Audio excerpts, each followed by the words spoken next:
विद्यार्थी मित्रों नमस्कार। विषय हिंदी, कक्षा 10। विद्यार्थी मित्रों, आपके हिंदी विषय में 2 पुस्तकें चलती हैं। पहली पुस्तक का नाम है क्षितिज भाग 2 और दूसरी पुस्तक है कृतिका भाग 2। इस कृतिका पुस्तक में से मित्रों परीक्षा में एक पाठ से पैराग्राफ पूछा जाता है और ये पुस्तक भी पढ़ना ज़रूरी है। इस पुस्तक में कुल 5 पाठ दिए गए हैं। तो अपने पहले पाठ के लेखक का परिचय प्राप्त करें। पहले पाठ के लेखक का नाम है शिवपूजन सहाय जी। यहाँ पर इनका चित्र दिया हुआ है। शिवपूजन सहाय का जन्म सन 1893 में गांव उनवास, जिला भोजपुर, बिहार में हुआ। उनके बचपन का नाम भोलानाथ था। 10वीं की परीक्षा पास करने के बाद उन्होंने बनारस की अदालत में नकल नवीस की नौकरी की। बाद में वे हिंदी के अध्यापक बन गए।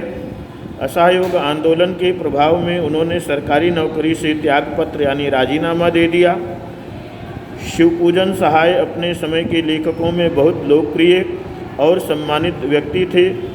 उन्होंने जागरण, हिमालय, माधुरी, बालक आदि कई प्रतिष्ठित पत्रिकाओं का संपादन किया। इसके साथ ही वे हिंदी की प्रतिष्ठित पत्रिका मतवाला के संपादक मंडल में थे। सन 1963 में उनका देहांत यानी मृत्यु हो गई।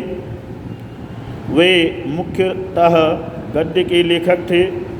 देहाती दुनिया, ग्राम सुधार, वे दिन वे लोग, स्मृति शेष आदि उनकी दर्जन भर गद्य कृतियाँ प्रकाशित हुई हैं।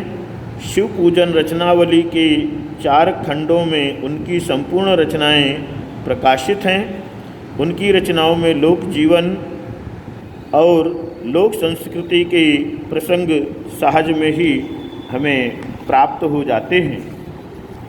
मित्रों, पहले पाठ का नाम है माता का आंचल। यह अंश शिवपूजन सहाय के उपन्यास देहाती दुनिया से लिया गया है। सन 1926 में प्रकाशित देहाती दुनिया हिंदी का पहला आंचलिक उपन्यास माना जाता है। इतना ही नहीं, ये स्मरण शिल्प यानी याद शिल्प में लिखा गया हिंदी का पहला उपन्यास भी माना जाता है। इसमें ग्रामीण जीवन का चित्रण ग्रामीण जनता की भाषा में किया गया है।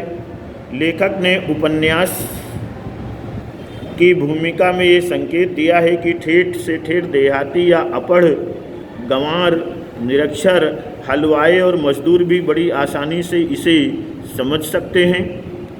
आत्मकथात्मक शैली में रचे गए इस उपन्यास का कथा शिल्प अत्यंत मौलिक और प्रयोगधर्मी है। शिशु चरित्र भोलानाथ कथानक का दृष्टिबिंदु है। संकलित अंश में ग्रामीण अंचल और उसके चरित्रों का एक अनोखा चित्र है। बालकों के खेल, कौतूहल, माँ की ममता, पिता का दुलार, लोकगीत आदि अनेक प्रसंग इसमें शामिल हैं। शहर की चकाचौंध से दूर गांव की सहजता को रचनाकार ने आत्मीयता से यानी लगाव से प्रस्तुत किया है। यहाँ बाल मनोभावों की अभिव्यक्ति करते करते लेखक ने तत्कालीन समाज के पारिवारिक परिवेश का चित्रण भी किया है। धन्यवाद।